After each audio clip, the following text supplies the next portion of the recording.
الرجيم أما بعد فأعوذ بالله من الشيطان الرجيم بسم الله الرحمن الرحيم كل نفس ذائقة الموت प्यारे हाजरीन अस्सलाम वालेकुम। মাইয়া শেখ হেদাদুলের বড় ছেলে, ছেলেটা অত্যন্ত সহজ সরল ছিল, কথাবার্তা কম বলতো, কিন্তু কারোর সঙ্গে কখনো বেয়াদবি করে। সে খুব অনুগত ছেলে ছিল। তো কষ্ট কেলেশ করে সে সংসার চালাতো। আল্লাহ পাকের ইচ্ছা, আল্লাহ তার এই পর্যন্ত হায়াত রেখেছিলেন। বহু চেষ্টার পরেও তাকে ফেরানো যায়নি। আল্লাহ তাআলা তাকে মৃত্যু দিয়েছেন। ইন্না লিল্লাহি ওয়া ইন্না ইলাইহি রাজিউন। তো তার একটা বাচ্চা, ছোট বাচ্চাটি এতিম হয়ে গেল। তার দিকে আমরা সবাই লক্ষ্য করব, বাচ্চাটার দিকে। এবং তার স্ত্রী অল্প বয়সী বিধবা হয়ে গেল।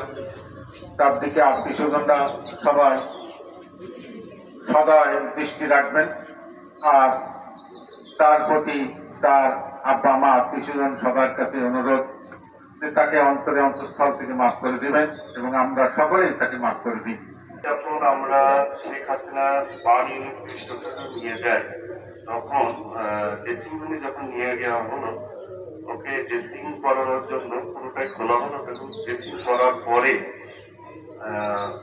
সাধারণত ডাক্তার সাহেব বলতেছেন রোগের লোককে। তখন আমি বললাম আপনি আমার সাথে একটু আলাদা রুমে আসেন। তখন আমাকে আলাদা রুমে নিয়ে গেল। তখন উনি বলতেছেন যে দেখেন আপনার রোগী আমরা লিখছি 40% পড়ছে, কিন্তু না, আসলে উনি 50%-এর উপরে পড়ছে। তখন উনি আমাকে সব ম্যাপ মানে দেখাই দিল কোথায় কোথায় পড়ছে, কোথায় কোথায় কি হয়েছে সবকিছু। তো উনি বলতেছে দেখেন এই রোগীর 50% পড়লেও এর শ্বাসনালী কতটা পড়ছে এটা আমি দেখতে পাচ্ছি না। আপনি দাঁড়িয়ে আছেন, আপনার যা কতটুকু পড়ছে আমি সবকিছু দেখতে পাচ্ছি, কিন্তু ওর শ্বাসনালী মেন পার্সেন্ট হলো ওর মুখমণ্ডল থেকে এই পর্যন্ত বেশি পড়ছে, যেটার ভিতরে শ্বাসনালী অবস্থান করতেছে।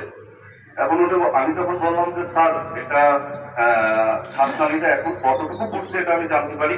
তখন উনি বললো না, এটা আমার এখন অসম্ভব, এটা জানা যাবে না। যখন রোগী সুস্থ হবে তখন একটা পরীক্ষা আছে, পরীক্ষার মাধ্যমে জানা যাবে শ্বাসনালী কতটুকু পড়ছে। তখন উনি আমাকে বললো যে আপনাকে আমি 3 দিন ডেট দিতে পারি, 72 ঘন্টা। আমি বললাম যে স্যার আপনি এখন 72 ঘন্টা ডেট দিচ্ছেন, মানে আমার রোগীর কতটুকু অবস্থা। তখন আমার চোখ থেকে পানি চলে আসতেছে, যেহেতু 72 ঘন্টা ডেট দিচ্ছে একটা ডাক্তার, তখন আমার নিজের কাছেই খারাপ লাগতেছে, চোখ থেকে পানি চলে আসতেছে। তখন ওর সাথে আমি কথা বলতেছি যে তুই নিজেকে নিজের প্রতি আত্মবিশ্বাস রাখ এবং ধৈর্য দাও, ইনশাল্লাহ আমরা সবাই বাইরে আছি, ঠিক হয়ে যাবে। ওর আশ্বাস দিচ্ছে, ও বলছে ঠিক আছে। আমাদের সাথে কথা বলছে এবং ডাক্তারের খাদ্য দিচ্ছে, সবকিছু আমরা খাওয়াচ্ছি। কিন্তু লাস্ট পর্যায়ে এক পর্যায়ে যখন দ্বিতীয় দিনকে যখন একটা ইনজেকশন পুশ করা হলো অথবা তাকে মেডিসিন প্রয়োগ করা হলো, তখন ওনার শ্বাস নিতে খুব কষ্ট হচ্ছে। যেটা ওর ড্রেসিংটা করার জন্য যখন গাছ থেকে চামড়াগুলো এভাবে কাটতেছে, তখন ওর ওইটা নিতে পারতেছে না। ওর ধৈর্য, তখন ওর অ্যান্টিবায়োটিকটা কমে গেছে গাছ থেকে। নিল, নেওয়ার পরে সঙ্গে সঙ্গে আইসিইউতে দিয়ে গেল, আইসিইউ অক্সিজেন দিল।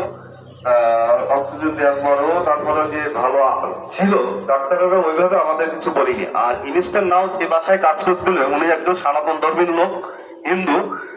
উনি এ টু জেড যত খরচ আছে এর সে সবকিছু খরচ করছে।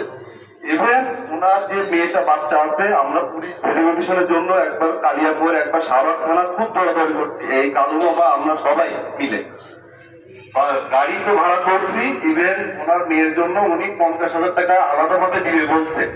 আর ইভেন আরো বলছে যে কারো বলছে আরো আমি বেশি করে নিয়ে দেবো। পুলিশ বলছে ওনার নামে কেস করার জন্য, কিন্তু আসলে ওনার কোনো দোষ নেই। ঠিক আছে, আপনারা যতটা যা ভালো মনে করতেছেন, কে কি কার মনে ধারণা জানি না, কিন্তু ওনার কোনো দোষ নাই।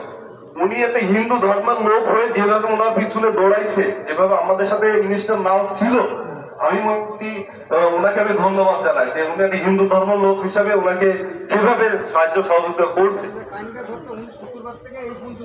তারপরে আমি বলি, ডাক্তার সাহেব যখন বললো, আবার ডাক্তারের কাছে যাওয়া হলো, আমি গেলাম, যাওয়ার পরে বলে 3 দিন ডেট দেওয়ার পরে 3 দিনের মধ্যে ভালো হবে, না